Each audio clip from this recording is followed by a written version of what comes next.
Olá, tudo bem? Eu sou Luciana Araújo, professora da Rede Municipal do Recife, e estou aqui com você hoje, nesse Dia Mundial de Conscientização sobre o Autismo, para conversar um pouco sobre tecnologia assistiva e comunicação alternativa no transtorno do espectro autista. Então, primeiramente, nós vamos falar sobre algumas definições importantes. A primeira delas é: quais características autísticas que afetam a linguagem? Isso é muito importante porque nós não podemos falar de linguagem, de comunicação, sem levar em conta esse contexto. Então, por exemplo, aqui nós temos uma lista de várias características. As pessoas autistas não vão apresentar todas essas características por igual, nem na mesma intensidade. Mas é muito importante que o pai, a mãe, a professora, o cuidador identifique essas características para que possa trabalhá-las antes de fazer um trabalho de linguagem e comunicação. Então, por exemplo, um indivíduo que apresenta inadequação social, ele vai tender a se isolar. Como é que eu vou estimular esse indivíduo a fazer um trabalho de comunicação em que ele necessariamente vai ter que interagir, se ele tende a ficar isolado? Então, primeiro eu vou ter que trabalhar essa característica. Se ele, por exemplo, possui desabstração, ele vai tender a interpretar os significados de maneira muito concreta. Então, eu vou ter que levar isso em conta também quando eu for fazer o meu material, para trabalhar com ele. E as outras características, os déficits na reciprocidade social e emocional, a comunicação qualitativa, que é justamente a dificuldade de demonstrar e compartilhar o que essa pessoa sente, pensa, o que ela quer, por meio de qualquer forma de comunicação. Os distúrbios de percepção sensorial, que eu também vou ter que ajustar o meu material para trabalhar com ela nesse sentido. Os comportamentos restritos e repetitivos. Então, todo esse contexto é muito importante. Uma definição que também deve ser levada em conta é a de oralidade, que são pessoas não oralizadas. São pessoas que não utilizam a fala para se comunicar. Isso pode acontecer por causas físicas, como é o caso da paralisia cerebral, da deficiência auditiva, como também pode acontecer por causas intelectuais, como é o caso da deficiência intelectual e do autismo, onde o aparelho fonador e auditivo estão completamente preservados, mas por causas neurológicas, esse indivíduo ele não consegue efetivar a comunicação. E por falar em comunicação, nós temos que perguntar quais as formas de uma pessoa não oralizada se comunicar. Ela pode fazer isso por expressões faciais. Então, por exemplo, uma pessoa movendo os olhos, ela pode escolher letras numa prancha alfabética, ela pode escolher cartões, ela pode expressar a vontade dela de alguma maneira apenas com o direcionamento dos olhos. Ela também pode utilizar gestos e linguagem corporal. Esses gestos vão desde o mais simples, apontar, emitir sons, responder negativamente ou afirmativamente, balançando a cabeça, passando também por gestos um pouco mais estruturados, que são os sinais familiares, por exemplo, que costumam ser usados por indivíduos surdos e que estão ali naquele contexto mais próximo, acaba se desenvolvendo sinais que são interpretados e usados para que eles tenham algum tipo de comunicação. Mas é só naquele contexto, né? Se ele sai dali para outro ambiente, ele não consegue se comunicar mais. Existe também o tipo de gesto mais estruturado, a língua gestual, que é a língua brasileira de sinais, por exemplo, em que ele realmente vai ter um domínio de toda uma estrutura linguística. Esses indivíduos também podem utilizar baixa tecnologia assistiva, que são joguinhos, materiais feitos com coisas simples, cartões e material reciclável, coisas que não têm um alto custo, nem uma dificuldade muito grande para você elaborar. E a alta tecnologia assistiva, que são os computadores, tablets, celulares e outros aparelhos eletrônicos, Existem também alguns autores que falam da média tecnologia, mas para fins didáticos, nesse momento, a gente vai considerar só a baixa e a alta tecnologia. E existem também os indivíduos que utilizam a escrita para se comunicar. Isso acontece, por exemplo, quando a pessoa perde tardiamente a capacidade de falar por qualquer motivo, mas ela tem a escrita preservada.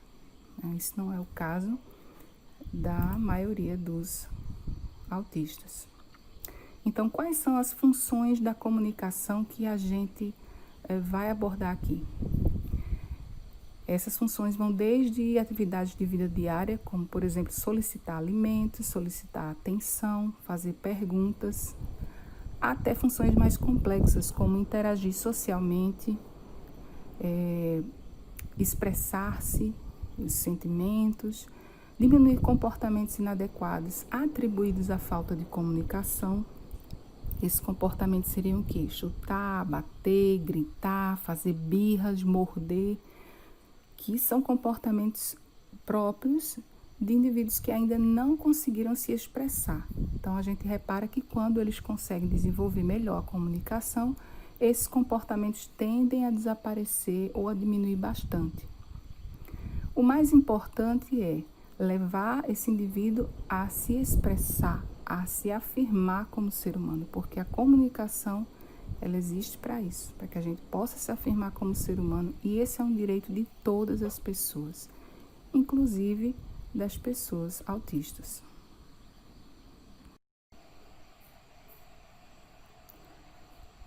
E o que nós podemos falar sobre a tecnologia assistiva?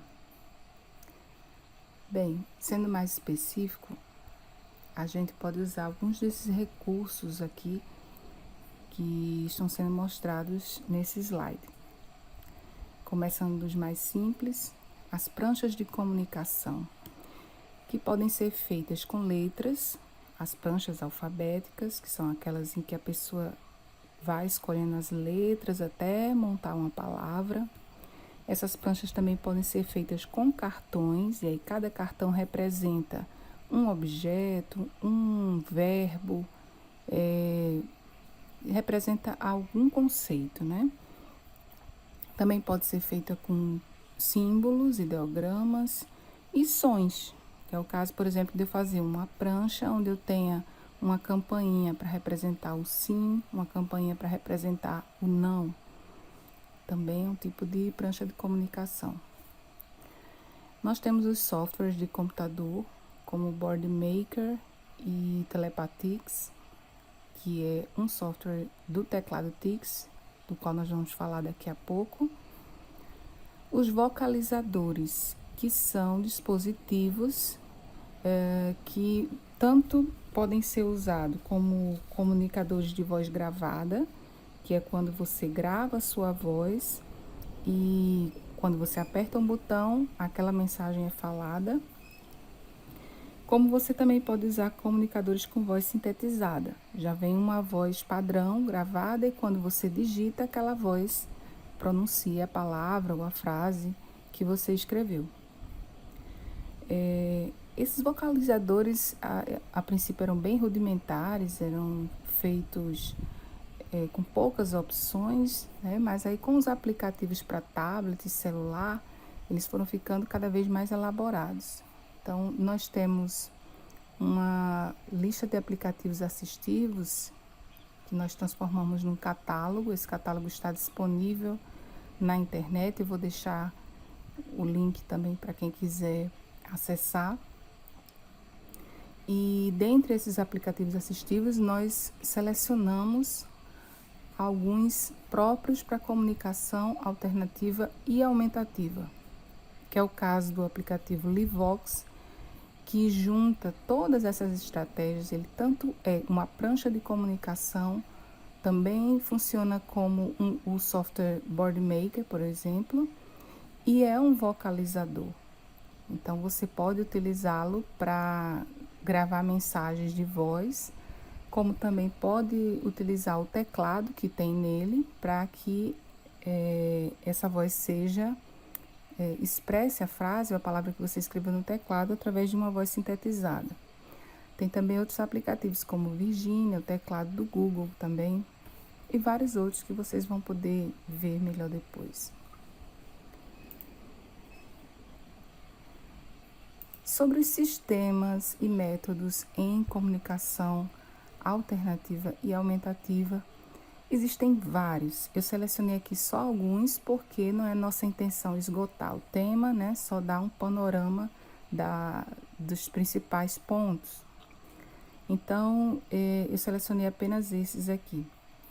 A gente tem o sistema Bliss, que é um sistema de símbolos pictográficos que vem acompanhados de uma palavra com seu significado e representam pessoas, objetos, ações, conceitos, sentimentos e que são colocados numa determinada ordem e significado.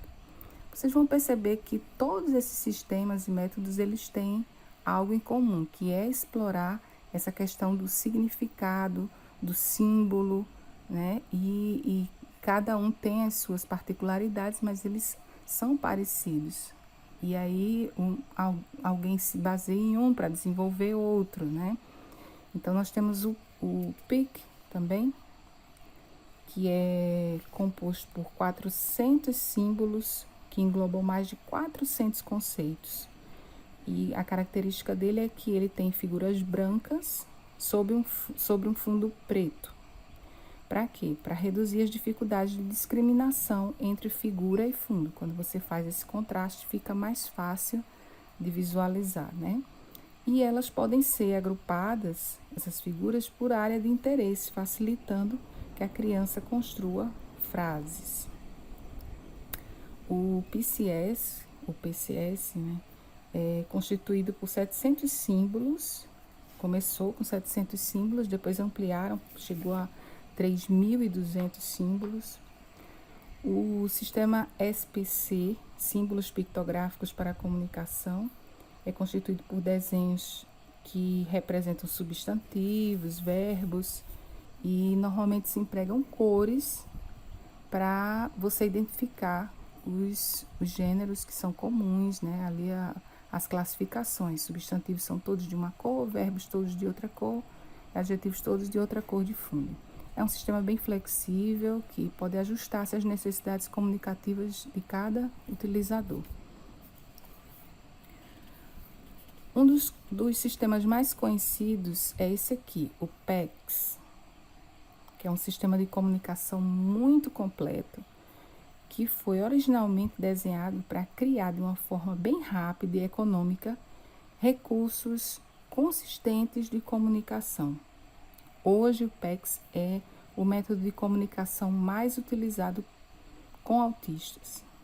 Ele foi pensado a princípio para crianças em idade pré-escolar, mas atualmente é usado com crianças e adultos em vários níveis do espectro, né? Qual o objetivo do sistema PECS? É ir ao encontro daquilo que atrai as crianças. Primeiro, ele é dividido em várias fases, cerca de 6 fases, algumas adaptações chegam a 10 fases, mas a primeira fase é encontrar aquilo que mais atrai a criança, alimentos, brinquedos, livros, reforços, não é? Algo que ela possa ter uma resposta imediata e prazerosa. E aí, nas fases posteriores, vai se conhecendo as preferências das crianças e fazendo imagens desses objetos que vão ser apresentadas a ela, e ela vai trocar um cartão por esses objetos.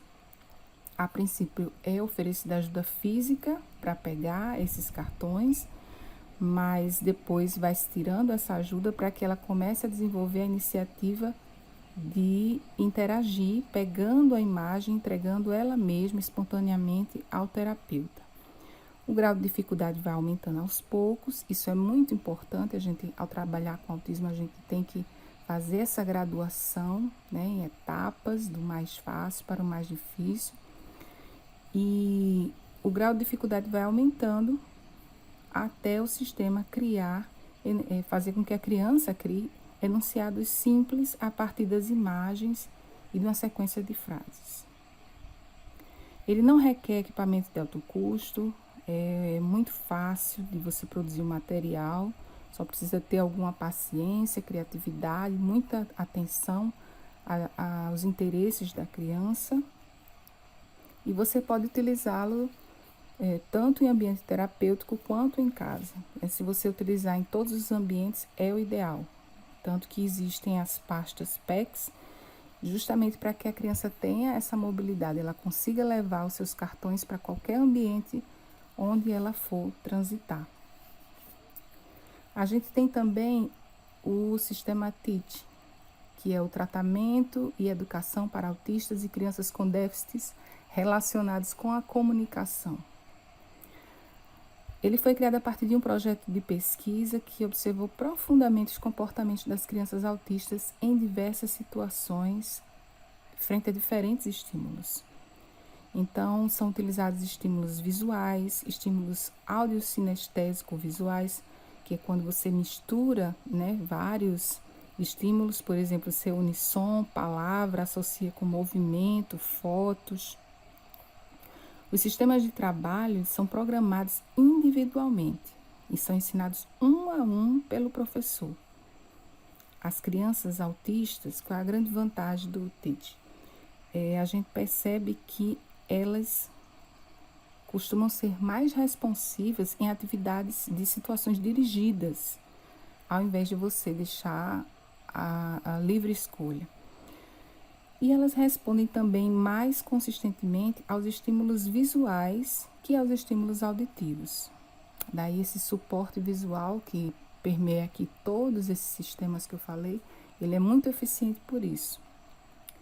E o TEACH, ele vai trabalhar, além de conteúdos acadêmicos, as atividades de vida diária também. Percebe-se que ele traz uma tranquilidade à criança, que ela já, quando ela começa já a ter uma compreensão melhor da comunicação.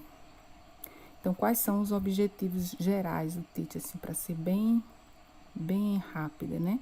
Vai desenvolver estratégias para ela compreender e desfrutar da companhia de outras pessoas de uma forma harmônica. É também motivar habilidades de explorar a aprendizagem, equilibrar as funções intelectuais, melhorar a coordenação motora fina e grossa, reduzir o estresse e fazer com que a criança, a pessoa com autismo, supere problemas de adaptação. Então, o TEACH, ele tem uma grande preocupação com a clareza visual no aprendizado e com preparar um ambiente bem estruturado, bem organizado, porque isso também interfere muito no aprendizado. Eu recomendo que quem queira se aprofundar no assunto, busque, porque tem muitas estratégias que podem nos ajudar nesse sistema.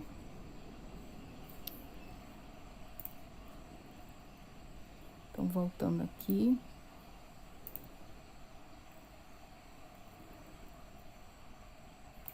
Dentro dos sistemas, a gente viu várias estratégias, né? Quais são as estratégias em tecnologia assistiva que a gente usa na Rede Municipal de Ensino do Recife? Isso aqui é só referente à comunicação alternativa e aumentativa. Então, nós temos os jogos educativos, que é o caso do kit Brinqueducar, que está em várias escolas. Existe também um material próprio da sala de recursos multifuncionais.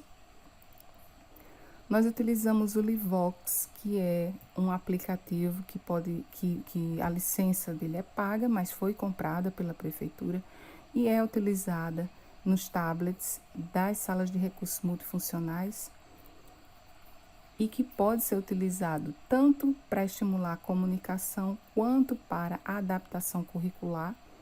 Então, a professora do atendimento educacional especializado pode utilizar a alta flexibilidade que esse aplicativo tem e a grande gama de figuras que tem lá dentro, com a possibilidade de você ainda inserir as suas próprias figuras, áudio, vídeo, para fazer adaptação curricular também, além da comunicação alternativa. E tem o teclado TICS, que a gente pode utilizar de 3 principais maneiras: o teclado e o mouse, que utiliza um sistema de símbolos também, o Simplix, que é uma forma de trabalhar com esses símbolos através de atividades educativas. E aí você vai fazer com que a criança responda utilizando apenas os símbolos do teclado.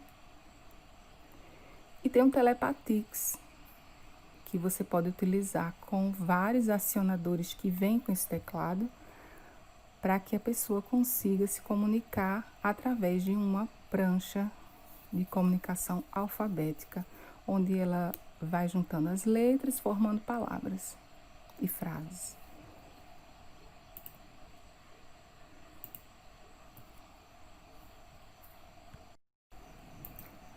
Vamos falar um pouco agora sobre estratégias.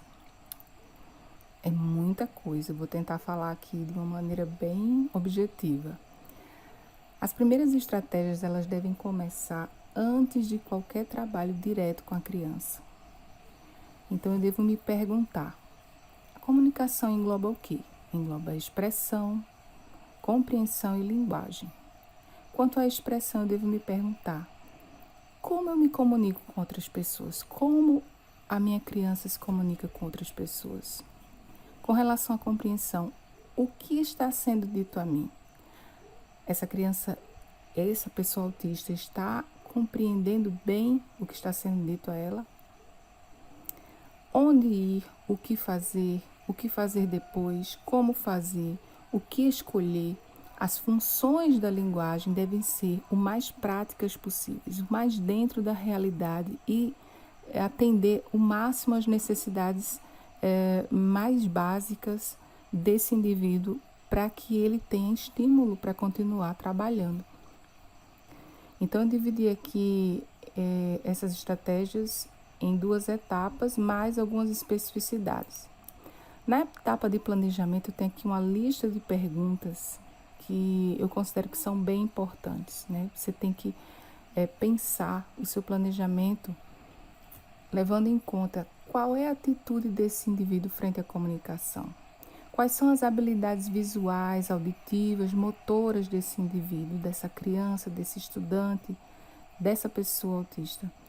Às vezes a gente foca muito na questão da linguagem, da fala, mesmo da comunicação, e esquece que essas habilidades, elas também contribuem muito para o desenvolvimento da comunicação, né?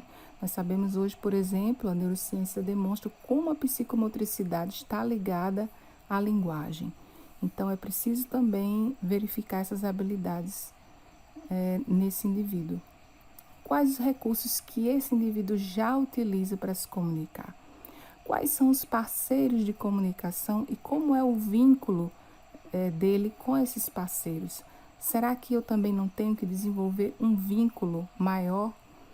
E aí você vai perceber que quanto mais forte esse vínculo, mais consegue se avançar no sentido de ter uma maior aceitação das suas propostas que você leva do trabalho para essa pessoa, para essa criança.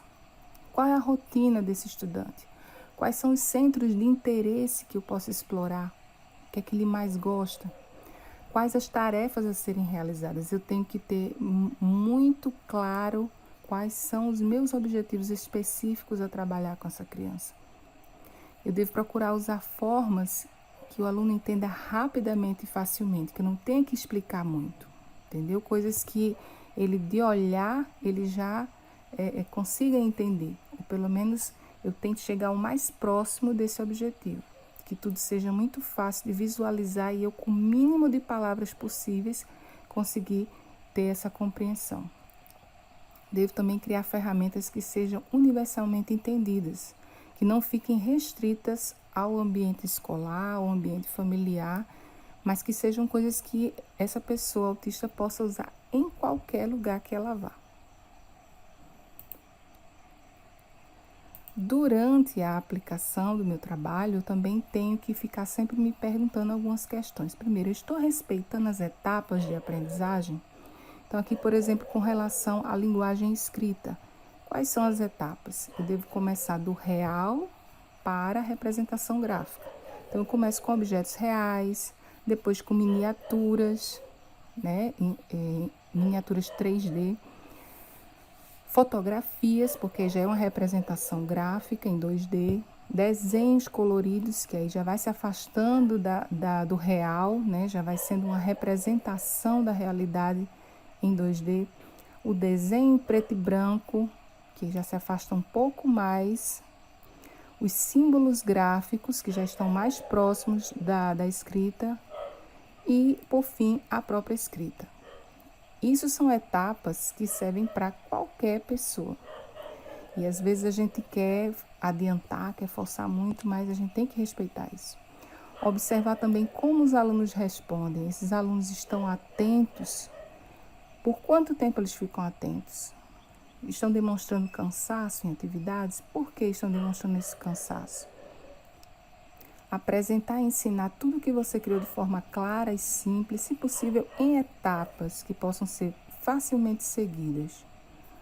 Utilizar ferramentas visuais em todos os ambientes possíveis, para que haja uma coerência, para que essa criança identifique esses cartões no ambiente que ela circula. O número de símbolos deve variar de acordo com a habilidade do sujeito, também devem ser símbolos funcionais e que podem ser alterados e adaptados de acordo com as necessidades do sujeito. A participação da família também é imprescindível nesse momento. Deve-se, tanto a família quanto os profissionais que atuam com esses alunos, com esses estudantes, encorajar e motivar, usar reforço positivo. Daí a importância de você saber o que esse estudante mais gosta. Dar oportunidade para respostas para exercícios propostos. É muito importante você dar tempo de resposta. Quando você faz uma pergunta, quando você leva um questionamento, mesmo que você tenha que esperar um tempo maior, mas é preciso haver esse lugar de resposta. Às vezes é só uma questão de ter paciência.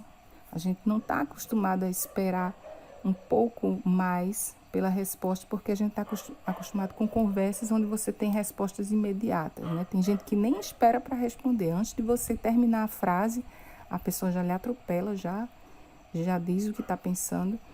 Mas nós temos que entender que com alguns indivíduos que estão ainda adquirindo a comunicação, é preciso haver um tempo de espera maior. Deixar que as crianças aprendam a digitar, ter contato com a tecnologia também é muito importante. E por fim, algumas especificidades do TEA. Então, quais os pré-requisitos para desenvolver a linguagem no transtorno do espectro autista? Você tem que observar, essa criança, esse indivíduo faz contato visual? Esse contato visual é muito importante, porque ao olhar para a boca, ele recebe informações fonológicas. Ao olhar para as expressões faciais, ele recebe também uma comunicação não verbal.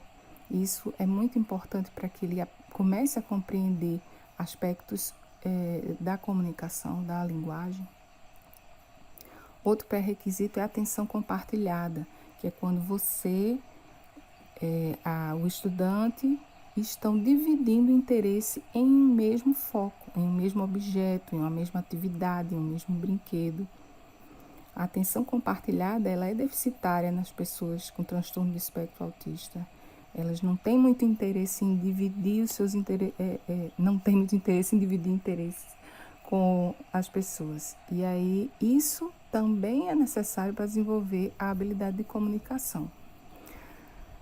Também a imitação, né, através de estratégias lúdicas.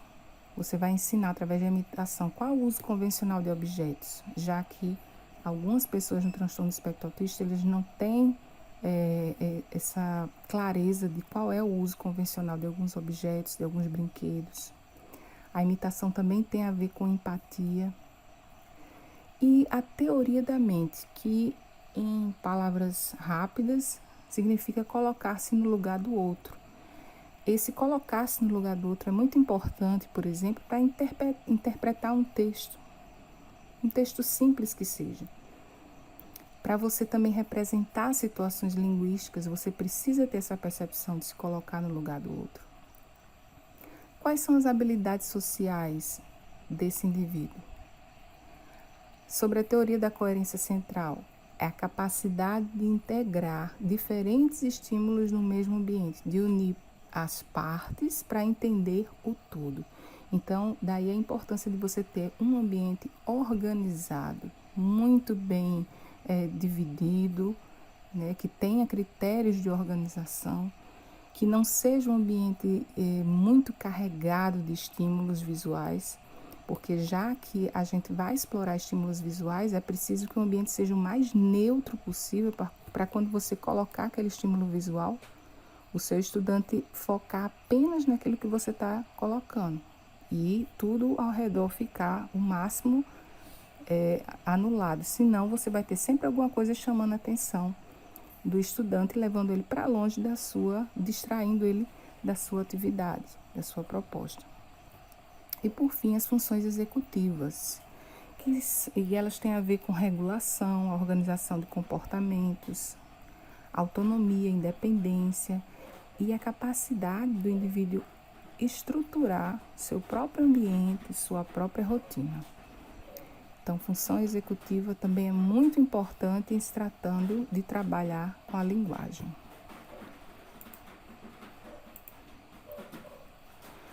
Algumas sugestões de atividades, não dá tempo de entrar muito em detalhes, né? Mas eu queria só citar e aí vocês com certeza vão desenvolver as ideias.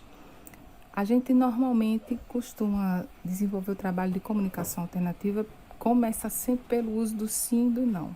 E aí vai servir tanto para a expressão dessa criança, da vontade dela, das escolhas dela, quanto da consciência fonológica, certo? Por exemplo, sim rima com pudim, e aí eu coloco o cartão com a palavra sim e um cartão com a palavra pudim. Posso colocar um cartão com a gravura também. Não rima com sabão. Você quer pudim? Sim. Você quer sabão? Não. E aí essa percepção da terminação das palavras já é um trabalho de consciência fonológica. Jogos de escolha, onde a criança tem que escolher objetos, alimentos, brincadeiras, roupas, comportamentos sociais. Por exemplo, se você quer deixar a sua amiguinha feliz, o que é que você vai fazer? Um cartão compartilhando uma boneca, outro cartão, a amiguinha batendo na outra, puxando o cabelo. Então, ela vai fazer a escolha de qual é o comportamento social adequado. Jogos de classificação, agrupamento, seriação, sequência. Você pode trabalhar qual o agrupamento de animais domésticos, de animais selvagens. Sequências temporais, muito importante para a linguagem, trabalhar a sequência temporal, a plantinha lá, desde a semente até a florzinha, o fruto. Jogos de seguir instruções, receitas. Você pode fazer receitas usando só símbolos, só figuras. Receitas simples, né? Coisas que dê para a criança fazer na sala sem precisar nem de fogão, nem de forno. Dá para você levar ingredientes e ela vai olhando as figuras e seguindo essas instruções. Fazer uma caça ao tesouro, em que ela tenha que ir em diferentes ambientes, colher dicas para encontrar um objeto desejado no final. E essas instruções podem ser dadas também através de desenhos, de figuras. Então, por exemplo, no meu cartão tem a figura de uma cozinha. Então, ela vai se dirigir até a cozinha. Quando ela chega na cozinha, tem outro cartão que pede para ela ir para a sala. E ela vai para a sala lá, ela acha outro cartão. E assim vai até ela chegar no objeto desejado. Jogos de interpretação. O que, onde, quando, quem. Você pode utilizar esses jogos com poemas, com músicas.